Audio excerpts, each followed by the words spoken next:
সভা সমাবেশের অনুমতি নিয়ে এবার শাসক বিরোধী তরজা। অনুমতি দেওয়ার ক্ষেত্রে বৈষম্যের অভিযোগ শাসক দলের বিরুদ্ধে।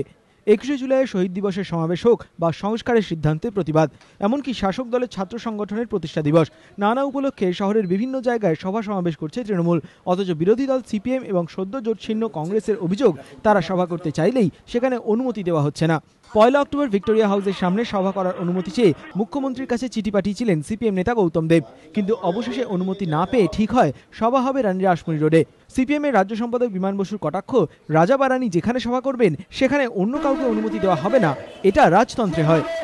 মিছিল করেছিলেন যে কেউ ভাবতেও পারেনি, কিন্তু তারপর বুদ্ধত ভট্টাচার্যের পরিণতি কি হচ্ছে সামনে দেখেছি এক মাসের মধ্যে। ওগুলো দেখে আমি কিন্তু মানুষের কাছে আজকে তা খুব ভিন্ন অবস্থায় চলেছে, ঘৃণিত অবস্থায় চলেছে। কারণ তুমি নিজে মিটিং করবে, অন্য কোনো দলকে করতে দেবে না, তারা আগে থেকে অনুমোদন চাইলেও তাদের দেওয়া যাবে না। অনুমোদন পেয়ে গেলেও সেগুলো যেমন আমরা পারমিশন পেলাম, বললাম আমরা মিটিং করবো, তারপর তাদের মিটিং করতে দেবে। একই অভিযোগে সোচ্চার কংগ্রেসও।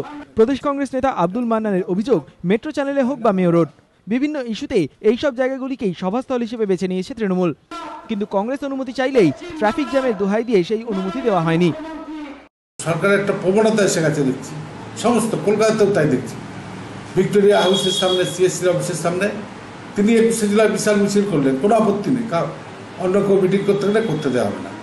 আমাদের হিউম্যান রাইটসের মিটিং করতে গেল কংগ্রেসের, তাদের বলা হলো তোমাদের মেট্রো চ্যানেল দেওয়া হবে না, সিএসসির অফিসে দেওয়া যাবে না, অফিসের সামনে, ভিক্টোরিয়া অফিসের সামনে মেট্রো চ্যানেল দেওয়া যাবে না, ট্রাফিক জ্যাম হবে। অথচ দেখা যাচ্ছে আজকে আবার তৃণমূলের বুদ্ধিজীবীরা সেখানে গিয়ে সভা করবেন এবং মুখ্যমন্ত্রীকে সভা নাকি শুনবেন। তৃণমূলের বক্তব্য, প্রতিবারই এই দিনটি তারা সিঙ্গুর দিবস হিসেবে পালন করে, সভা করে। তাদের পাল্টা কটাক্ষ, কংগ্রেস ঘোলা জলে মাছ ধরতে চাইছে। তবে সিপিএম কংগ্রেসের জোড়া অভিযোগের প্রেক্ষিতে সরকারের অবস্থান কি হয় সেদিকেই তাকিয়ে রাজনৈতিক পর্যবেক্ষকরা। বিতনু চট্টোপাধ্যায় ও সৌরভ বন্দ্যোপাধ্যায়, এবিপি আনন্দ।